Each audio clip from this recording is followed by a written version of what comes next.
Makanya Nabi sampai bersabda, siapa seorang perempuan meninggal dunia lalu suaminya berduka terus mengenang kebaikannya, maka itu ciri-ciri penghuni sorga itu perempuan. Jadi kalau besok-besok ibu lebih dulu meninggal, lalu suamimu menangis, ya Allah kenapa terlalu cepat kau panggilin istri saya, meskipun dia tukang ngomel tapi saya dia ya Allah baik betul. Ciri-ciri penghuni sorga. Tapi kalau sebaliknya, begitu ibu meninggal suamimu masuk kamar berteriak merdeka. Assalamualaikum warahmatullahi wabarakatuh.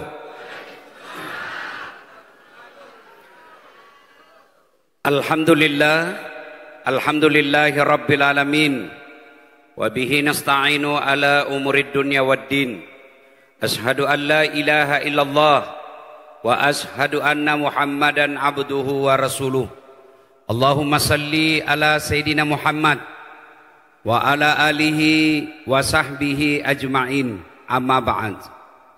Faqad qala Allah subhanahu wa ta'ala fi kitabil karim, bismillahirrahmanirrahim, ya ayyuhalladzina amanu taqullaha haqqa tuqatih wa la tamutunna illa wa antum muslimun. Wahai orang-orang yang beriman, bertakwalah kalian kepada Allah dengan sebenar-benarnya takwa, dan janganlah kalian mati kecuali dalam keadaan beragama Islam. Ayat ini Bu, Jumat-Jumat dibacakan khatib. Bapak-bapak masih ingat zaman Covid? Masih? Apa pengumuman yang diulang-ulang waktu itu? Apa? Bukan yang selalu dibacakan di kantor. Pakai masker, jaga jarak, cuci tangan, jangan berkumpul. Kenapa? Waktu itu pakai masker penting. 3 tahun itu kita disuruh selalu pakai masker. Iya kan? Sekarang masih ada itu pengumuman? Masih ada pengumuman pakai masker? Tidak ada. Kenapa? Tidak penting. Ayat ini sejak 1400 tahun yang lalu. Bayangkan, 1400 tahun yang lalu, dari ribuan ayat dalam Quran, kenapa ayat ini selalu diulang tiap Jumat? Kalau di kantor Pak Camat ada pengumuman yang harus diulang-ulang tiap pekan, berarti pengumuman itu penting. Ayat ini juga diulang-ulang tiap pekan, sudah 1400 tahun, berarti ayat ini penting dan rasa-rasanya susah diterima akal. Jangan kamu mati. Memangnya mati kau yang ngatur? Weh, jangan kau mati ya. Berarti mati mau-maumu. Padahal mati, mau atau tidak, tiba saatnya pasti mati. Berarti kalau begitu, bukan mati yang jadi masalah. Yang jadi masalah, sampean gimana matinya. Wes? Nggih? Insya Allah kita tidak akan mati dalam keadaan berzina. Duda, dilarang nikah sama anaknya. Jangan kau menikah, sudah tua. Laki-laki tidak ada tuanya. Terpaksa dilarang menikah, dia pergi berzina. Makan obat kuat. Kena serangan jantung. Mati dalam berzina, mati kafir. Insya Allah kita tidak akan mati seperti itu. Korupsi hari ini. Dia makan, tiba-tiba ditembak, tak, mati dalam keadaan merampok, mati kafir. Dia lagi minum khamar, tabrak mobil, tak, mati kafir. Lagi judi, dikejar sama polisi, lari, ditembak, tak, mati kafir. Kenapa? Lagi judi. Insya Allah kita tidak akan mati seperti itu. Tapi yang bisa membuat kita mati kafir, hubbi aklil haram, suka memakan barang haram. Salah satu di antaranya menerima serangan fajar ketika pilkada dan pilcaleg. Oh, ini yang banyak ini ya. Dia sudah tahu ini caleg tukang tipu. Ini dia tahu ini caleg tidak tahu ngomong. Ini dia tahu sudah tidak ada sekolahnya. Masih dipilih. Kenapa? Wane piro. Ya. Makanya jangan heran. Kemarin kita lagi susah-susah, anggota DPR joget-joget. Kenapa? Ya jangan heran, memang dia artis. Iya, memang dia selebriti. Jadi jangan pikir kamu mau dipikir. Kenapa? Habis duitnya puluhan miliar untuk dapat itu kursi. Makanya tidak usah marah-marah sekarang. Lebih baik 2029 akan datang. Jangan kau pilih gara-gara sogok. Coba lihat sekarang ibu-ibu. Kita orang miskin. Meskipun anak kita jujur. Meskipun anak kita cerdas. Tidak bisa jadi pejabat. Kenapa? Wane piro. Kau ketawa semua kau pelakunya. Ya, Bu, yang sudah terima uang serangan fajar, kembalikan uangnya orang. Habis, bertobat. Ingat, kata Nabi, uang barang haram yang masuk ke perutmu, hanya api neraka yang bisa mencucinya. Ini yang banyak orang, makanya ini ayat selalu diulang-ulang, diingatkan. Kenapa tiap tahun kita puasa? Kenapa tiap tahun puasa? Itu latihan supaya kita tidak makan uang haram. Apa gunanya puasa tiap tahun? Tapi kalau hobi makan uang sogo. Iya. Makanya 2029 yang akan datang, jangan lagi kau pilih karena popularitas. Jangan lagi kau pilih karena isi tas. Tapi pilihlah karena moralitasnya yang baik.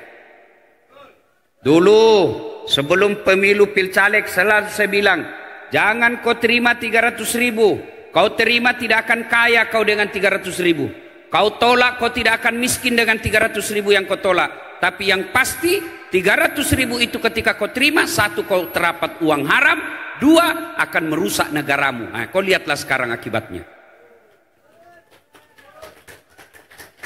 Ya, makanya akan datang jangan lagi terima uang sogo. Bisa? Bisa?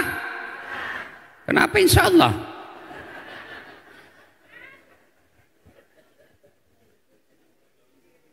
Wa qala idan bismillahirrahmanirrahim. Inna allaha wa malaikatahu yusalluna ala nabi. Ya ayyuhalladzina amanu sallu alaihi wa sallimu taslima. Sesungguhnya Allah dan para malaikatnya bersalawat kepada Rasulullah Muhammad sallallahu alaihi wasallam. Maka wahai orang-orang yang beriman, bersalawatlah kalian kepada Rasulullah dengan sebaik-baik salawat. Sadaqallahul azim, maha benar Allah dengan segala firman-Nya. Bapak Ibu saudara-saudara sekalian, teristimewa yang kita muliakan para alim ulama dan terkhusus para pejabat yang hadir di tempat ini, baik sipil maupun Polri, yang insya Allah dimuliakan rahmati Allah Subhanahu wa Ta'ala. Siapa mau saya kasih duit 100.000? Siapa mau? Tapi harus jawab pertanyaan saya.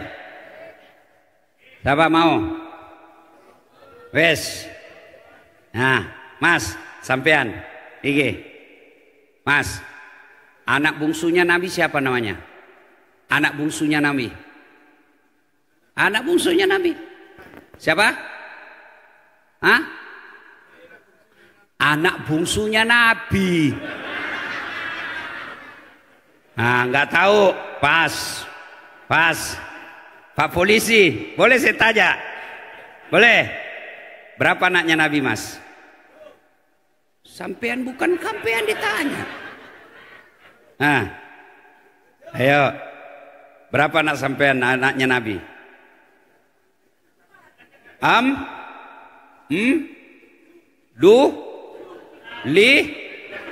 Bingung. Ibu-ibu, Bu, yuk, dengar. Ini sudah dua saya tanya dan pasti semua kita begitu. Bagaimana mau mencontoh Nabi? Kita cerita maulid. Tapi sejarah Nabi kamu tidak tahu. Nggak jadi ini, nggak jadi. Ya. Nggih. Bagaimana ibu-ibu mau contoh Nabi, cara didik anaknya, kalau ibu tidak tahu sejarah Nabi? Cerita mati itu. Gimana kita mau contoh Nabi makan kalau cara Nabi makan kita tidak ngerti? Inilah tujuannya maulid. Ibu, berapa kali ibu lahir? Berapa kali? 1 kali. Lahirnya ibu itu namanya maulid. Maulud. Lahirnya ibu namanya maulud. Tiap hari ibu peringati, tiap tahun ada pengajian, ada tablik akbarnya kalau ulang tahun, ada syukuran ke rumah makan-makan, itu namanya maulid. Maulid itu peringatan lahir, hari lahir, maulud. Ini khasanah Indonesia. Maulid ini hanya ada di Indonesia. Mau lakukan silakan, tidak mau lakukan tidak usah, tapi jangan saling mencelah. Ini ada adik-adik kita baru belajar di medsos, belajar agamanya itu kecur, baru belajar agama hanya di medsos, baru 1 buku dia baca, modal jenggot, celana jingkrang, kita dibilang bid'ah. Apa itu maulid? Sesat. Ada yang begitu? Oke, silakan kau yakin begitu, tapi jangan kau hina orang yang datang maulid. Apa yang salah dengan maulid ini? Coba kita lihat. Apa yang salah? Dengan maulid, alhamdulillah, kita dengar pengajian. Coba. Dengan maulid, kita dengar ceramah. Apa yang salah dengar ceramah di sini? Malah itu anjuran agama. Dengan maulid kita silaturahmi. Yang tadinya kita satu komplek 4-5 bulan tidak pernah ketemu. Hari ini alhamdulillah ketemu. Dengan ketemu baru kita tahu, oh ternyata tetangga saya sudah sakit, kasihan. Dengan maulid kita ketemu das atlatif. Iya, yang selama ini kita lihat hanya di medsos. Lihat aslinya, ternyata kecil. Saya lewat tadi di sana ada ibu-ibu bilang, itu juga bajunya yang di YouTube. Iya kan? Iya. Dengan maulid kita ada sedekah. Mana agama, mana ajaran agama yang melarang sedekah? Tuh ada di depan kita sedekah. Ya tuh ibu? Ada. Tapi ibu datang karena ini atau bukan? Ibu datang karena mau dapat ini dos-dos makanan atau bukan? Bukan. Nah, kalau begitu kumpul. Iya. Nah, sekarang apa yang salah? Kalau dibilang itu tidak ada pada zaman Nabi, betul. Kenapa mereka tidak perlu? Karena mereka hidup sesama dengan Nabi. Jadi yang baik, mau maulid, monggo. Nggak mau maulid, tidak ada masalah. Yang penting jangan saling menyerang. Sama Nabi kita, sama syahadat kita, sama kiblat kita, sama rukun iman Islam kita. Jadi tidak usah saling menyalahkan. Mau maulid silakan. Kalau kami orang Bugis, kalau maulid, lebih meriah Pak. Banyak telurnya. Ketan kuning yang disebut kado minyak. Orang tanya saya, kenapa pakai ketan kuning? Kenapa bukan yang putih? Karena warna kuning menyimbolkan emas. Semua orang senang emas. Maka diharap selesai kau maulid, kau pelajari sifat Nabi, kau menjadi orang yang semua orang di kompleks senang sama kamu. Kenapa pakai ketan? Kenapa tidak pakai nasi? Itu ajarannya bahwa selesai kau maulid, kau akrab rapat seperti bersatunya ketan. Kenapa dia pakai telur digantung-gantung? Kenapa tidak pakai mangga? Iya, karena telur ini adalah bibit kehidupan. Diharapkan kalian umat Islam menjadi bibit kehidupan agama yang akan datang. Itu caranya. Nah, sekarang kita datang untuk memperingati Maulid sebagai rasa kecintaan kita kepada Rasulullah Muhammad SAW. Anak-anak Nabi ada 7 orang. Baru Bapak tahu kan? 7 orang. Iya kan? 3 laki-laki, 4 perempuan. Pertama Qasim, Abdullah, Ibrahim, Zainab, Ruqayyah, Ummu Kalsum, Fatimah. Pasti Bapak baru tahu anak pertamanya namanya Qasim. Paling tidak selesai maulid Bapak tahu sekarang, oh anak Nabi 7. 3 laki-laki, 4 perempuan. Oh ternyata anak pertamanya namanya Qasim. Maka Nabi juga pernah dipanggil Abul Qasim. Anak terakhirnya namanya Ibrahim, 11 bulan meninggal. Coba, ini tujuannya maulid. Ya Bu? Nah, tujuannya apa setelah itu kita tahu, kita contoh Rasulullah sallallahu alaihi wasallam. Tema kita ceramah hari ini, kepemimpinan Rasulullah, panduan bagi generasi muda. Yang saya bingung, panduan generasi muda, tapi yang ada di sini adalah generasi sakaratil maut. Mana enggak ada ini anak muda di sini saya lihat. Ini sudah mama ini sudah tua-tua semua. Sudah dilihat malaikat maut ini semua saya lihat ini. Iya Ibu. Ah, Ibu. Pak. Ibu. Karena di sini jumlah perempuannya 472. Tak percaya silahkan hitung. Dan laki-lakinya hanya 93. Maka saya akan berbicara tentang suatu ketika Rasulullah sallallahu alaihi wasallam bersama dengan Khadijah. Dan Khadijah waktu itu influenza. Sakit dia, Bu. Ibu tahu kan Khadijah? Ummul Mukminin, istri Rasulullah yang paling dicintai. Khadijah panggil anaknya, Fatimah, ta'al. Fatimah, sini dulu nak. Kenapa, Mak? Itu ada serbannya bapakmu yang selalu dia pakai terima wahyu. Tolong mintakan sama saya ya. Serbannya bapakmu yang selalu dia pakai terima wahyu, tolong mintakan saya mau pakai untuk kain kafan. Mudah-mudahan serban Rasul saya terhindar dari azab kubur. Mintakan nak ya. Apa kata Fatimah? Mak, kenapa mesti saya? Mak aja yang minta sama bapak. Bahasanya kan, kalau bahasa kita kan suamimu. Ya mintalah sama suamimu. Tapi apa kata Khadijah? Nah, saya malu minta sama bapakmu. Allah Karim.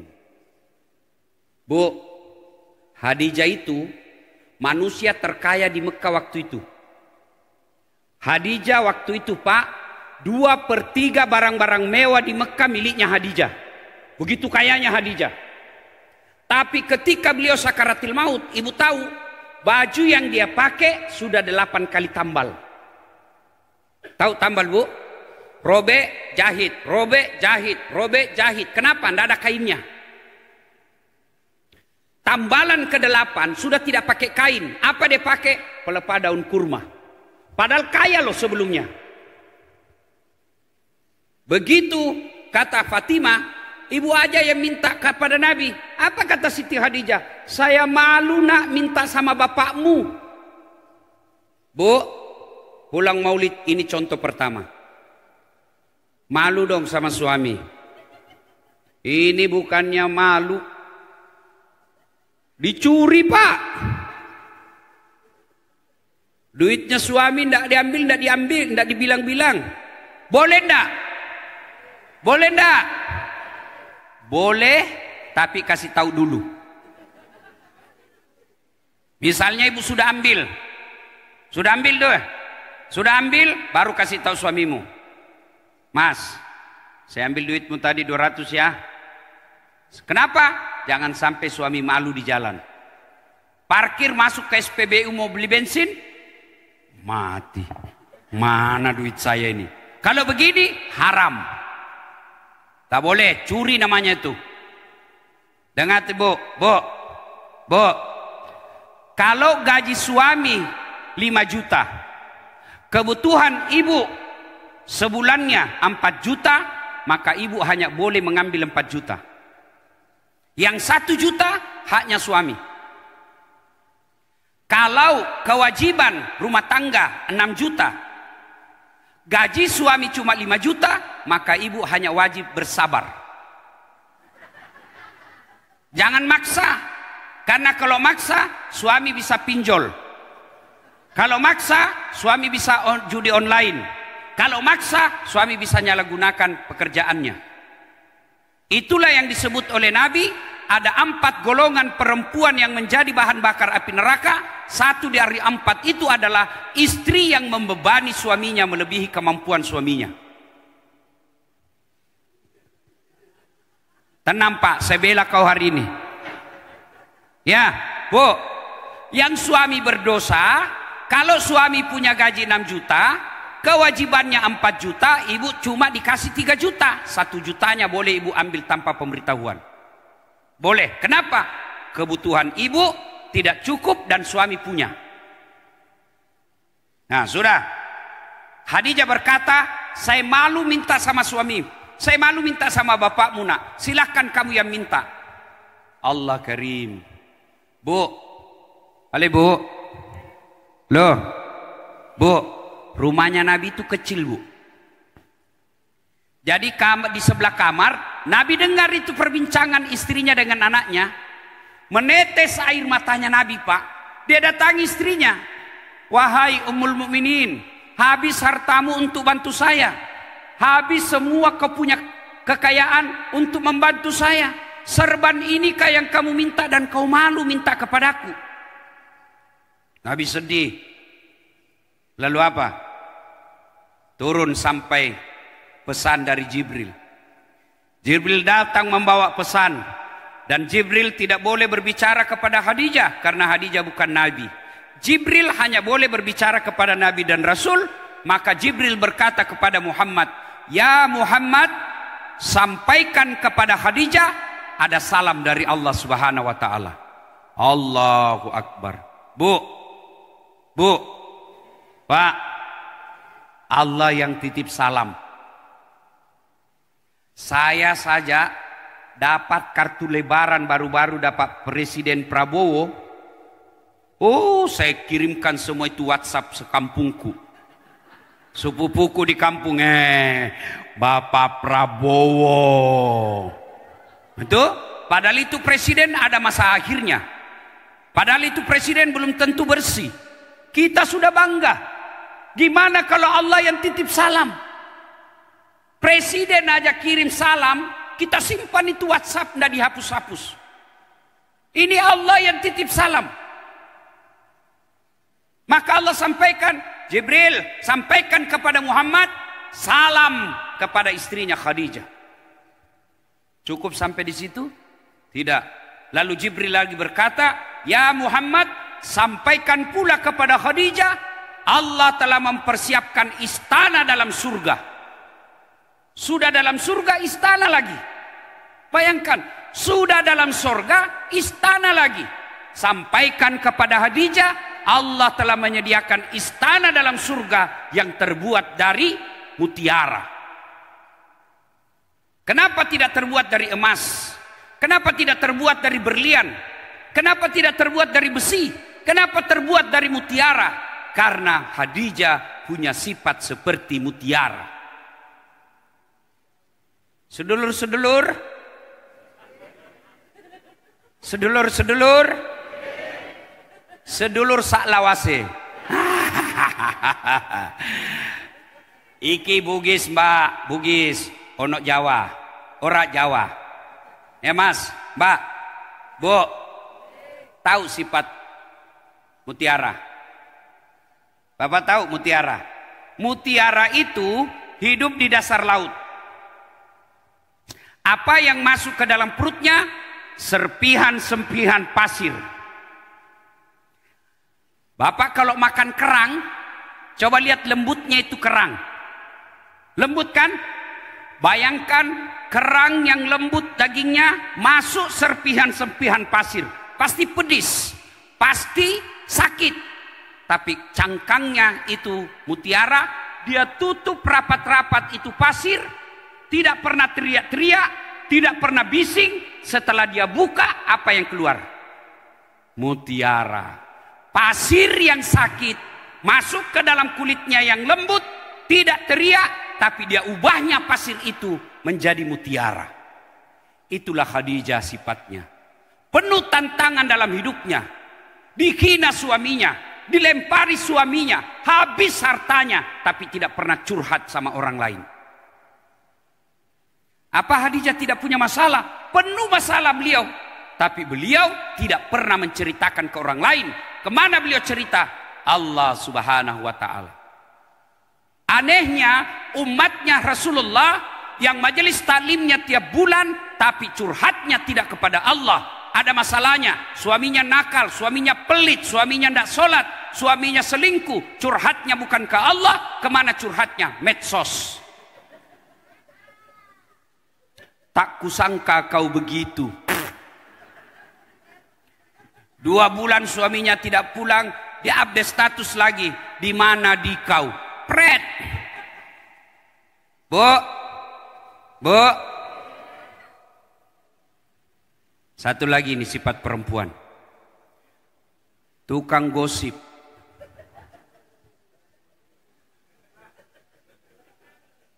Ibu.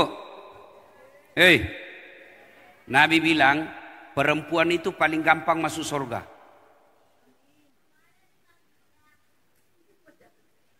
Paling gampang masuk surga itu perempuan. Cuma penyebabnya dia gampang tergelincir masuk neraka karena dia tidak bisa tahan lisannya. Makanya itu perempuan dosanya banyak di mulut. Laki-laki dosanya banyak di mata. Makanya kalau laki-laki menangis, dia tutup matanya. Kalau perempuan menangis, dia tutup mulutnya. Ya, Bu. Majelis taklimnya, majelis taklim ini, majelis taklim RT, majelis taklim anaknya punya sekolah, majelis taklim, majelis pengajiannya di masjid. 4 kali majelis taklim sebulan, tapi tidak ada perubahan dalam gosip. Ada masalahnya, dia cerita semua masalah tetangga. Dia ke tetangganya, tidak kusangka itu suami saya, jelek betul sifatnya. Kenapa pelit? Sudah pelit bau pula keteknya. Bu, boleh curhat? Boleh kepada Allah. Boleh ngadu? Boleh kepada Allah. Majelis taklim yang baik, ada masalahnya, dia bangun menghadap kepada Allah, minta pertolongan Allah. Itulah generasinya Khadijah. Maka jangan heran, Khadijah meskipun sudah wafat, Nabi sampai sedih.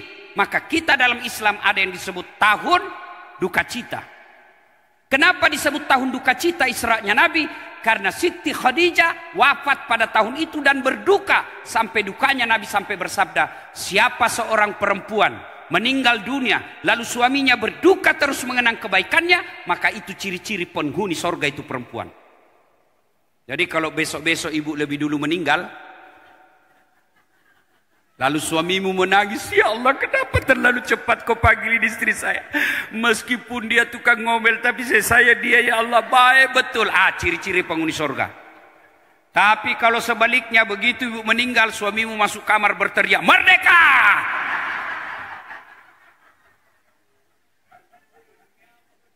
Ya, Bu. Perempuan paling gampang habis dosanya gosip, curhat. Ya. Ibu mau cerita ke masalah dalam hidup, bangun menghadap kepada Allah. Ya Allah, saya melihat suamiku mulai lain-lain ya Allah. Tidak mungkin saya bisa menjaganya. Engkau yang maha menjaga ya Allah. Jagalah suami saya Allah. Saya makhlukmu yang daif. Saya periksa HP-nya satu, ternyata masih ada disimpan yang lain. Boleh doa begitu? Boleh. Daripada ibu bahasa Arab tidak tahu artinya. Nanti bingung malaikat. Apa maksudnya ini ibu? Lain di bibir, lain di hati. Ya, boleh. Bahkan ibu-ibu boleh doa begini. Ya Allah, engkau sudah tahu apa yang ku mau, maka kabulkan. Boleh. Daripada ibu bahasa Arab tidak tahu artinya. Kata malaikat, apa maksudnya ini ibu ini? Dia berdoa mau dilindungi suaminya, doa yang dia minta, doa minta hujan.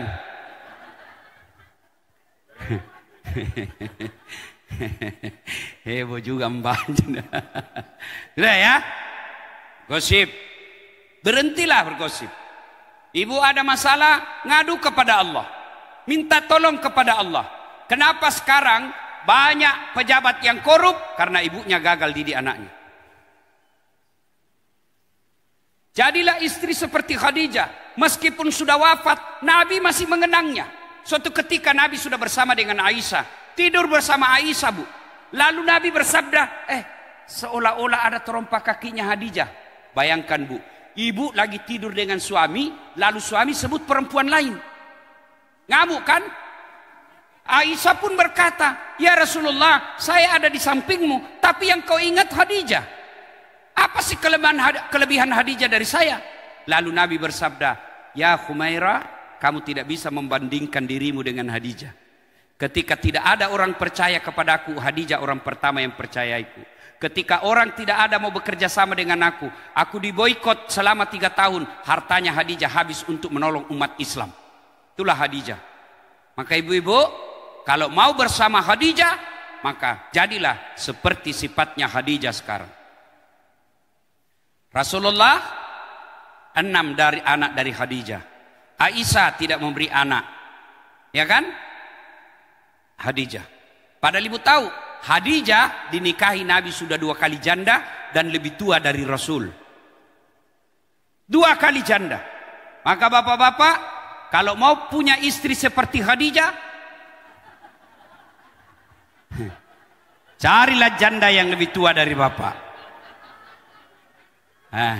Kalau saya ndak usah Pak, yang lebih tua Pak. Dia bilang janda harus disantuni Ustaz. Saya bilang berapa umurnya? 70. Saya bilang ya oke lah, saya santuni, ndak usah saya nikahi. Itulah Rasulullah. Maka ibu-ibu, jadilah Khadijah. Bagaimana sifat Khadijah, Bu? Rasulullah salah satu kebiasaan Khadijah, kalau Rasulullah balik dari dakwah, Khadijah sudah siap di rumahnya. Apa yang beliau sediakan? Baskom. Tahu baskom, Ibu? Tahu baskom? Ibu-ibu tahu baskom? Baskom itu lalu diisi air hangat. Setelah itu Nabi balik, dia simpan itu baskom di kakinya Rasulullah dengan air hangat. Dia bersihkan kaki Rasulullah sambil dia urut-urut. Mau seperti Khadijah, Ibu? Mau, Ibu? Mau? Bapak-bapak pulang ini nanti belikan baskom. Masya Allah. Ustadz, suami saya tidak sholat. Bukan urusanmu. Ustadz, suami saya malas. Bukan urusanmu. Istri saya kadang saya tanya, mamanya cek. Dia tidak pernah ngeluh. Padahal saya hampir tidak, lebih banyak saya di luar daripada sama beliau. Saya paling datang sehari, pergi lagi 2 minggu. Datang lagi 2 hari, pergi lagi 1 bulan. Suatu ketika saya tanya, tidak pernah kau ngeluh? Apa dia bilang? Saya bukan cari perhatian sama suamiku, saya cari ridha Allah. Kalau Allah sudah ridha sama saya, surga bagiku. Suami saya boleh saja benci, yang penting jangan Allah. Masya Allah. Padahal saya selisih 28 tahun sama bini saya, Bu. Itu istri saya, Pak. Kalau saya mau pergi kerja, mau pergi ceramah, itu dia cium tangan dulu. Cium dulu ini, Bu, ini dulu dicium. Sudah itu ini lagi dicium. Dia cium lagi. Sudah itu ini lagi dia cium, Bu. Mata kanan lagi. Mata kiri lagi. Terakhir ini. Agak lama sedikit. Ya kenapa istri saya? Sudah itu dia usap dada saya, Pak. Tidak pernah dia tutup pintu mobil sebelum dia bilang, Ustadz, ridhoi saya. Padahal tadi malam saya bertengkar. Padahal tadi malam saya bergaduh. Tapi begitu saya mau keluar, tidak pernah dia tampakkan rasa marahnya. Kenapa, Ibu? Karena tidak ditahu ajal. Siapa tahu suamimu pergi cari nafkah. Siapa tahu suamimu pergi cari uang untuk anak istrinya. Ternyata di jalan kena sakaratil maut meninggal. Ibu bertengkar sebelum dia pergi. Ibu pasti tidak akan pernah mengampuni diri sampai akhir hayat. Itulah sebabnya jangan pernah marah ketika suamimu pergi cari nafkah. Semarah apapun malam pergi suamimu, hilangkan rasa marah, pulang baru kau lanjutkan. Masya Allah. Bu, ini tidak enak didengar, tapi kalau ibu rindu surga, mesti ini yang dilakukan. Apalagi kalau usia sudah senja. Kalau rumah tangga kita miskin, ngontrak-ngontrak, tapi kita suami istri saling menghormati. Paling tidak kita bisa ngomong sama orang kaya, memang kamu kaya, rumahmu bagus, mobilmu bagus, tapi kau suami istri tidak pernah akur. Betul kami miskin, tapi kami saling menghormati. Itu yang jadi. Ini sudah ngontrak-ngontrak, kerja ndak jelas, hujan kehujanan, panas, begaduh tiap hari. Kapan kau bahagia? Yang herannya bertengkar hamil lagi.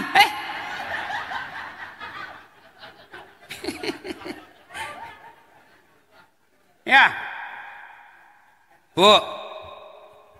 Nah, pesan kedua. Datanglah ibu-ibu, ngadu sama Nabi. Ya Rasulullah, katanya Islam ini adil. Katanya Islam tidak membeda-bedakan antara laki dengan perempuan. Kata Nabi, betul. Ya Rasul, setelah kami pikir-pikir, sepertinya lebih banyak pahalanya laki-laki daripada kami perempuan. Laki-laki dianjurkan ke masjid berjamaah, kami hanya tinggal ngurus sana. Laki-laki jihad ke perang dapat pahala syahid, kami tinggal ngurus di rumah. Rasa-rasanya laki-laki lebih banyak pahalanya ya Rasul. Nabi tersenyum dan bersabda, ibu-ibu, mau ndak saya tunjukkan sampean dirindukan surga? Kalau saya tanya-tanya, sedulur-sedulur, mau tak dirindukan surga? Bu, kata istri saya, jangankan dirindukan surga, dirindukan suami saja sudah senang. Ya ibu? Maka kata Nabi, kalau kau mau dirindukan surga, ini 4 syaratnya. Sici, aqimis salah, dirikan solat. Nabi kalau bicara tentang solat selalu menekankan perempuan. Ketika sakaratil maut, Nabi pesankan jaga perempuan di antara kalian. Nah, soal ini Nabi katakan perempuan jaga solatmu kalau kau mau dirindukan surga. Kenapa Nabi pesankan? Karena memang perempuan selalu pada kondisi tertentu potensi tidak sholat. Kapan? Selesai haid. 4 hari dia gratis tidak sholat. Dia tambah 2 hari. Kata suaminya, Mbak, biasanya cuma 5 hari, Rek. Iki 7 hari belum sholat. Apa kata bininya? Belum bersih, Mas. Iki masih ada sedikit-sedikit, Mas. Kata suaminya, bohong sampean. Apa bohong? Saya kasih.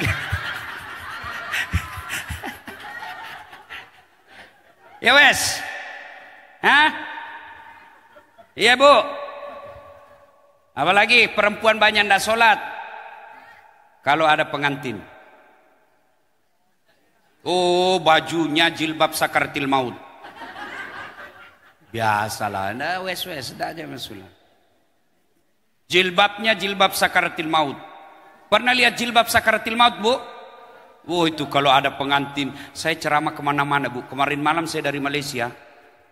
Itu Malaysia perempuannya itu jilbabnya segitiga saja, Bu. Peniti di sini selesai. Orang Arab satu aja lubangnya masuk besar, sek masuk. Jilbabnya orang Indonesia, Masya Allah. Saya biasa bingung gimana cara pakainya ini ya. 3 lapis, dikasih miring setengah, digulung lagi truk, kayak ada pohon-pohon di sini, dikasihnya lagi kembang-kembang di sini.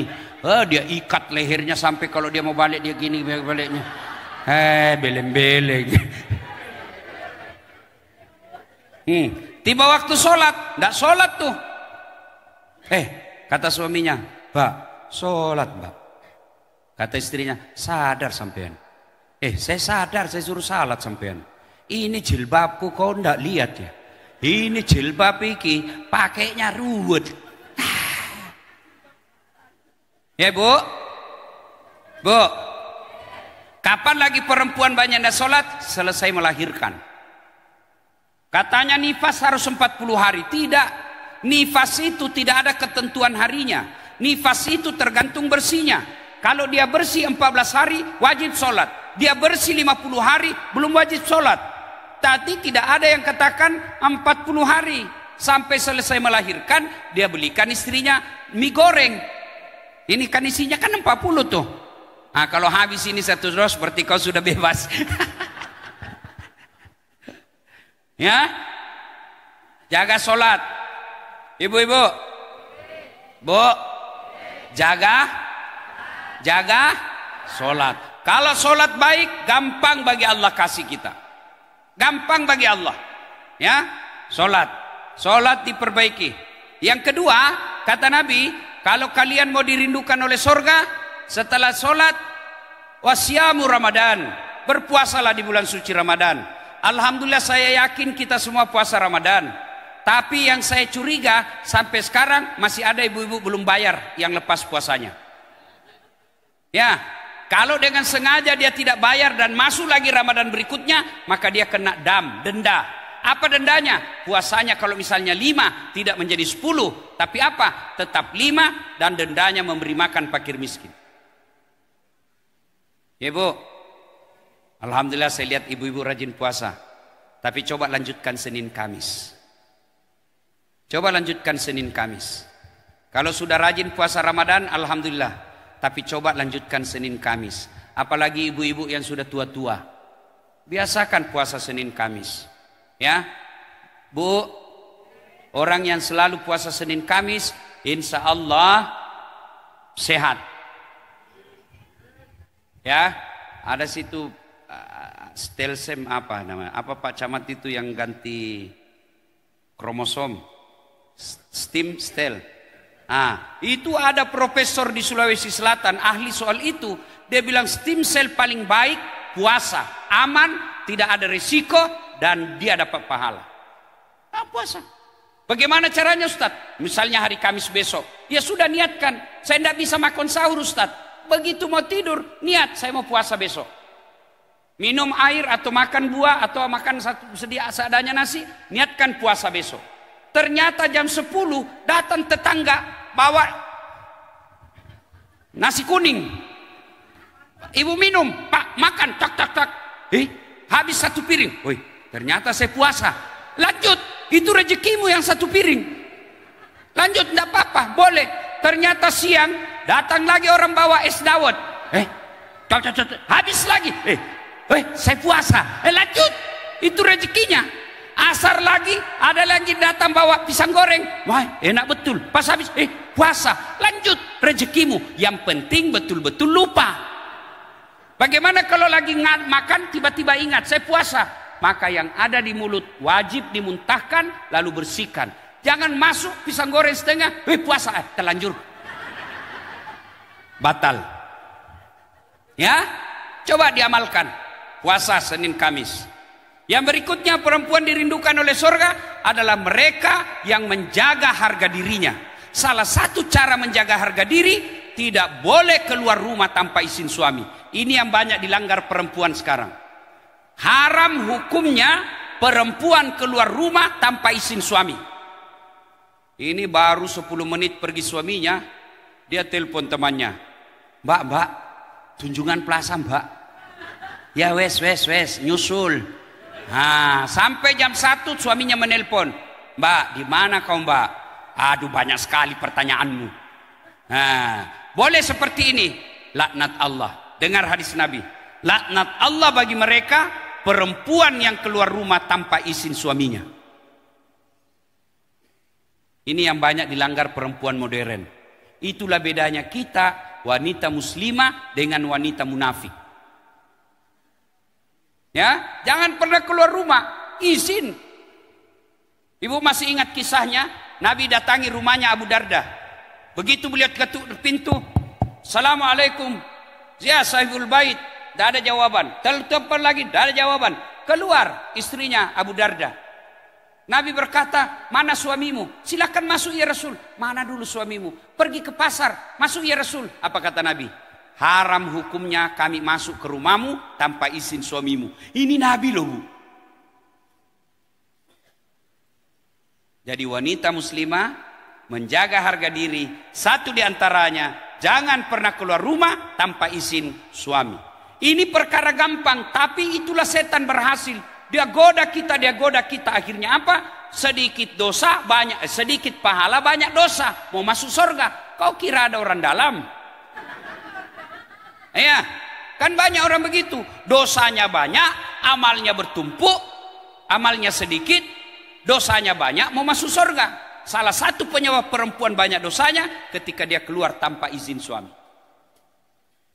Yang keempat, syarat wanita dirindukan surga. Kata Nabi, ini agak berat. Patuh terhadap suami. Ini agak berat. Ibu-ibu, boleh jawab dengan jujur.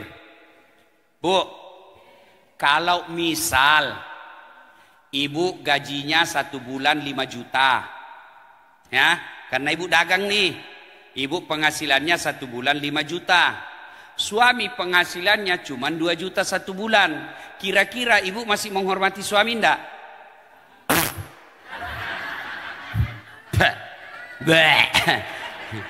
Bos, kamu aja ndak ada kerjamu, suami punya kerja kau ndak hormati. Apalagi kalau sudah ada. Bu, mau dirindukan surga? Taati suami. Suami saya ndak sholat, bukan urusanmu. Dan hebatnya di perempuan Islam, hebatnya menjadi perempuan Islam, dengar bu, dosanya suami dia tidak tanggung istri. Sebaliknya, dosanya istri ditanggung oleh suami. Jadi kalau ada perempuan nanti di akhirat, ketika belum bergerak kakinya diadili, ada 4 laki-laki yang harus tanggung jawab terhadap perempuan itu. Siapa? Yang pertama bapaknya, yang kedua saudara laki-lakinya, yang ketiga suaminya, yang keempat anak laki-lakinya. Ketika ada perempuan wafat dan dia tidak baik agamanya, ditanya, mana bapaknya ini? Saya sudah didik anak saya itu. Dari kecil saya didik sampai menikah. Setelah ijab kabul, bapak tahu namanya ijab kabul. Ijab penyerahan, kabul serah terima. Itu ijab kabul. Ketika bapak sudah saya terima nikahnya ini bin ini dengan mahar, itu berarti tanggung jawab bapaknya ibu pindah ke tanggung jawab suami. Saya sudah didik anak saya, tuh suaminya tuh yang tidak beres. Maka dicari suaminya, mana suaminya ini? Oh ini, oh kau rupanya pantas istrimu gini, kau tidak pernah hadir berjamaah di masjid. Pantas istrimu gini, kau terlalu sibuk cari uang, tidak pernah kau ajar anak istrimu. Pantas istrimu tidak sholat, kau sendiri tidak sholat. Maka jangan pernah menghina suami, karena suami dia tanggung istrinya dunia, juga dia tanggung istrinya di akhirat. Bu pikir gampang jadi suami? Hah? Malu itu suamimu kalau kau pulang lebaran tidak pakai baju baru. Kalau perlu suami tidak usah pakai emas, yang penting istrinya pakai emas. Iya. Mana pernah ibu pikirkan suami pakai emas? Enggak, paling istri, maka jangan suka ngomel. Ngomel aja kerjanya. Sudah suka ngomel, malas masak. Suaminya mau makan, dia bilang go food. Ibu-ibu, perempuan dulu bu gampang masuk surga. Kenapa bu gampang masuk surga? Perempuan dulu tidak punya WhatsApp. Apa itu WhatsApp potensi masuk neraka? Iya, kenapa? Dia pakai gosip grup. Satu di Surabaya, satu di Madura, satu di Jakarta. Yang dia gosip temannya yang pergi umroh. Itu di grup tuh dia tidak ketemu. Kalau dulu mau gosip mesti ketemu pak. Kalau dulu itu perempuan hampir tidak pernah keluar rumah. Begitu selesai nikah fokus ngurus anak dan istrinya, suaminya. Dan mereka meskipun gajinya suaminya tidak jelas, belum keluar suaminya pergi kantor sudah siap kopinya. Sekarang perempuan gajinya suaminya jelas, tiap bulan tidak pernah bikinkan kopi suaminya. Mana buktinya? Coba lihat pagi-pagi warung kopi penuh. So inilah semua suami yang tidak dibikinkan kopi. Boleh enggak suami? Boleh enggak istri enggak masak? Boleh, tapi tidak ada pahalamu. Ayo, sekarang semua GoFood. Kalau semua GoFood, dari mana dapat ibu pahala? Bukankah ke pasar pahala? Bukankah melangkah pahala? Bukankah membawa barang pahala? Bukankah berjemur ketika kita mau ngurus suami pahala? Ibadah 24 jam bagi suami istri adalah rumah tangga. Tidak ada susahnya Allah wafatkan Nabi dalam keadaan sholat. Tidak ada susahnya Allah wafatkan Nabi dalam keadaan tahajud. Tidak ada susahnya Allah wafatkan dalam keadaan tawaf. tapi Rasulullah tidak dalam sholat, tidak dalam keadaan puasa, tidak dalam keadaan tawaf, tapi di pangkuan istrinya. Itu berarti pahala potensi kita masuk surga rumah tangga. Maka ibu-ibu, lepas pengajian ini, ayo kembali evaluasi bakti kepada suami. Kalau perlu sebentar minta maaf. Kalau gitu ibu kembali dan mau minta maaf, setan hasut. Dah usah, makin beras kepala itu, makin besar kepala itu suamimu. Jangan ketawa, saya serius ini. Setan yang masuk. Ya, dah, 3. Bapak ibu saudara-saudara sekalian. Bapak-bapak mau punya seperti Khadijah? Mau? Pertanyaan sudah Bapak, sudahkah Bapak seperti Muhammad sallallahu alaihi wasallam? Nah, ini yang jadi masalah. Mau seperti Khadijah tapi dia seperti Firaun. Pak, Masya Allah, Rasul itu Pak, tidak ada satupun nama istrinya dipanggil. Tidak pernah beliau panggil Khadijah sini, Aisyah sini, tidak. Beliau panggil khusus panggilan kasih sayang. Masya Allah. Nabi begitu romantisnya kepada istrinya, mandi junubnya pun bersama istrinya. Saya waktu pengantin baru Bu, mandi junub sama istri saya. Waduh, setelah saya punya anak dipanggil lagi, ayo Ustaz mandi junub. Geli ah. Tapi Rasul sampai usia beliau senja masih mandi junub dengan istri beliau. Coba baca Barasanji. Coba baca kitab Barasanji. Situ dijelaskan Nabi Muhammad beliau sendiri yang jahit bajunya. Alain mato tepengi wajumna. Alain mato pacingi onratin rona. Beliau yang bersihkan tempat tidurnya. Beliau yang siapkan sarapannya. Itu Nabi Pak. Nabi Pak. Kekasih Allah. Dia yang jahit bajunya. Kita pegawai honor. Sudah hargai saya. Pret. Ya. Oh Masya Allah. Rasul 13 istrinya tidak pernah satupun mengatakan saya menyesal menikah sama kau Muhammad. Kita satu aja bini kita menderita lahir batin. Tanya, istri saya cerewet, salahnya bapak. Iya. Kenapa perempuan cerewet suka ngomel? Kata Nabi, perempuan suka ngomel karena 2 perkara. 1, tidak pernah kau puji.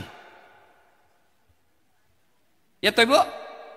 Oh kita kalau sama istri tetangga, piye kabare Mbak?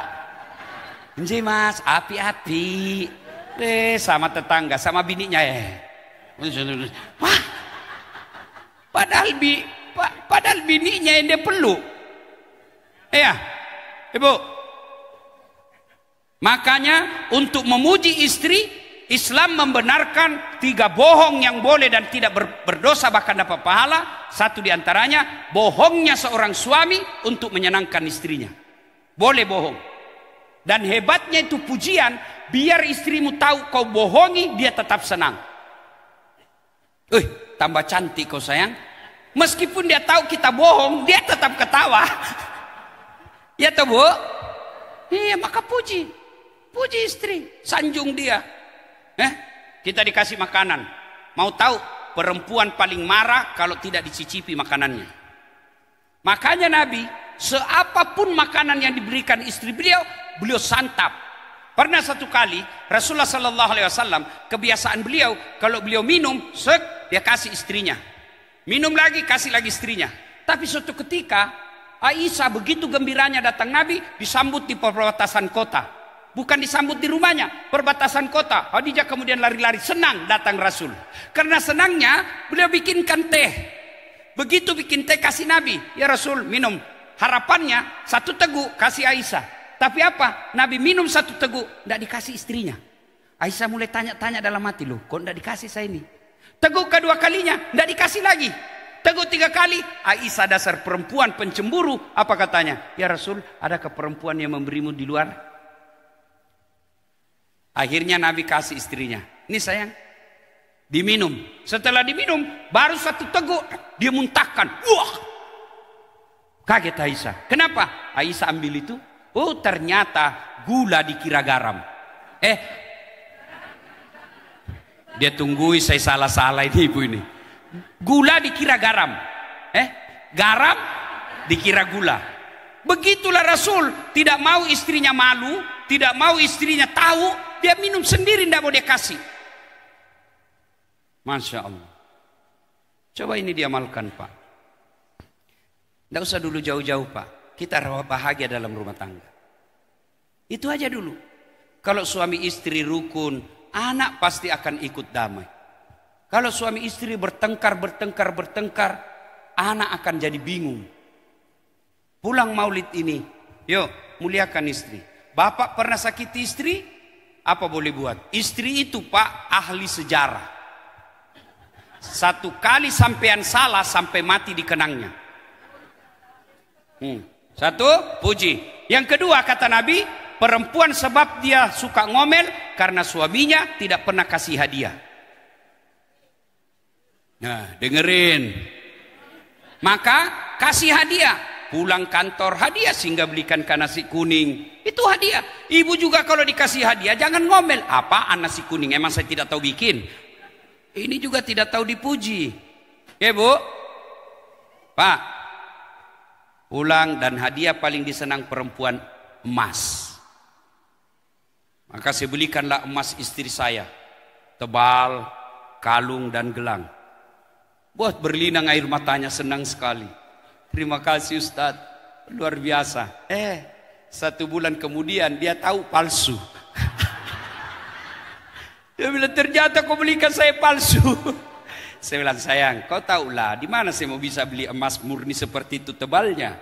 Meskipun itu emas palsu tapi cintaku murni 24 karat. Baru dia senang. Ya. Nah, 4. Kalau cinta kepada Nabi, ayo mari kita cintai sunnah-sunnahnya. Mohon maaf Ibu, sunnah yang mendesak kita lakukan, Bu, sholat hajat. Ya, untuk hajat doa kita untuk anak cucu. Alhamdulillah ibu-ibu rajin majelis taklim. Anak kita sekarang kita tidak tahu siapa yang rusak. Bisa jadi handphonenya yang rusak, bisa lagi pergaulannya, dan tidak mungkin kita bisa jaga 24 jam. Maka ibu bangun sholat hajat, doakan anak. Tidak mesti bahasa Arab niatnya. Tidak mesti banyak. 2 rakaat cukup. Yang kedua, sholat duha. Ibu-ibu mau bantu suami cari nafkah? Sholat duha. Semua sudah pekerjaan selesai. Anak sudah pada pergi kerja. Dapur sudah bersih. Jam 9, ayo ambil sholat duha. Ibu saya Bu, sejak tahu namanya sholat duha, biasa saya coba tes lagi jam 9 saya telepon. Oh, agak tapi gau mak. Kenapa kak pura diona melok kayak mas sampajak duha. Saya tanya apa bikin mak? Saya baru mandi mau sholat duha dan tiap hari. Dan hebatnya doa bukan untuk dirinya tuh ibu. Siapa dia doakan? Ya Allah lindungi anak saya dalam dakwah, pelihara lisannya, murahkan rezekinya. Otomatis anaknya dapat rezeki, ibunya dapat juga. Maka ibu tidak usah doa, ya Allah berikan saya mobil, ya Allah berikan saya ruko. Tidak, ya Allah tambahkan rezeki anak saya supaya ada berbagi untuk saya. Doakan, karena doa paling mustajab untuk anak dari bibir ibunya. Maka ibu kalau mau bantu anak cari nafkah, sholat duha. Yang ketiga, sholat sunnahnya apa? Ketiga, ayo ibu mulai biasakan sholat taubat. Kan ibu-ibu ini sudah standar 50 tahun ke atas kan. Bapak-bapak sudah 60 tahun ke atas. Ayo biasakan sholat taubat. Kapan dilakukan Ustadz? Selesai sholat maghrib nunggu isya. Ini masjid kita cantik. Selesai maghrib, tidak usah tidak usah pulang. Ibu tinggal aja dulu sambil nunggu isya. Selesai sholat maghrib, bapak-bapak ayo sholat taubat namanya. 2 rakaat sampai 6. Sholli sunnatal taubat rakataini lillahi ta'ala. Saya niat sholat taubat, sunnah hukumnya bagi saya lillahi ta'ala. Allahu Akbar. Itu juga tidak hafal, pakai bahasa Indonesia. Saya niat sholat taubat 2 rakaat sunnah, hukumnya bagi saya lillahi ta'ala. Allahu Akbar. Itu pun bapak tidak tahu, ambil jalan pintas berdiri tegak. Tuhan, sholat taubat ya. Allahu Akbar. Boleh, boleh. 2 rakaat berikutnya ulang lagi. Tuhan, masih seperti yang tadi. Allahu Akbar. Boleh. Sudah itu bapak taubat. Ya Allah, ampuni dosaku. Saya hilap, saya keliru. Ya Allah, ampuni saya. Tapi yang lebih penting, berikan saya kemampuan tidak mengulangnya. Rabbana la tuzigh qulubana ba'da idh hadaitana wa hab lana min ladunka rahmah. Ibu bapak saudara-saudara sekalian, banyak yang ingin kita contoh kehidupan Rasul, tapi kalau dibahas semua di sini tidak cukup waktu. Ibu-ibu punya handphone? Bapak-bapak punya handphone? Ada WhatsApp? Ada. Di aplikasi WhatsApp itu ada namanya aplikasi Meta. Ada ya? Ada ya? Ibu tulis, ketik, pencet itu Meta, keluar ruang ketik. Maka ibu ketik, bagaimana Rasulullah makan. Keluar semua itu. Sekarang hanya orang malas yang tidak bisa belajar agama. Semua ada. Apalagi ada lagi lebih hebat bu, namanya Chat GPT. Oh, semua dia tahu. Tanya apa saja dia tahu. Di mana ada saat lahir. Hai, saya kasih informasi, dia jelaskan semua. Apakah ini cukup? Tambah lagi, dia jelaskan lagi. Berapa istrinya ada saat latih, dia tahu semua itu. Ya, nah untuk melengkapi acara kita ini, balik nanti, ayo kita kembali pelajari sisi kehidupan Nabi. Mudah-mudahan setelah kita tahu, kita coba mengamalkan dalam kehidupan sehari-hari. Terima kasih yang setinggi-tinggi penghargaan atas kehadiran Bapak Ibu sekalian. Saya datang di sini bukan tidak merasa sebagai tamu, tapi datang sebagai keluarga. Sebab di Duku Kupang ini banyak keluarga saya. Ya, nah, makanya waktu saya lihat, Duku Kupang, tempat ada paman saya di sini Duku Kupang 12. Nah, itu paman saya di situ rumahnya. Saya masuk rumah, terakhir saya ke sana dulu waktu saya SD, masih saya lihat, saya masih ingat. Ya, jadi di sini banyak orang Bugis juga. Di mana-mana saya ketemu banyak orang Bugis.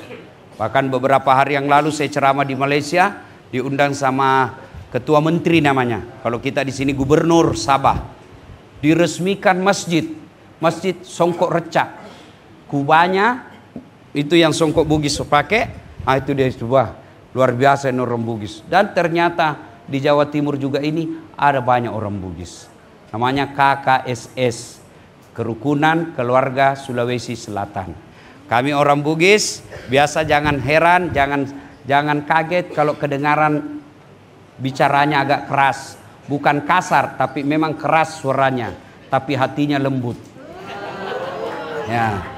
Orang Bugis itu, Bapak Ibu sebagai pengetahuan, orang Bugis itu tidak tahu pantun. Makanya dalam budaya tutur Bugis tidak ada pantun.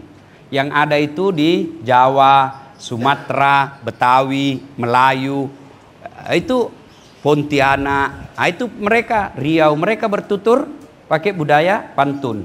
Kalau dia melamar anaknya orang, dia berpantun. Aku melihat ada bunga di taman. Bunga itu sudah siap untuk dipetik. Itu orang Melayu.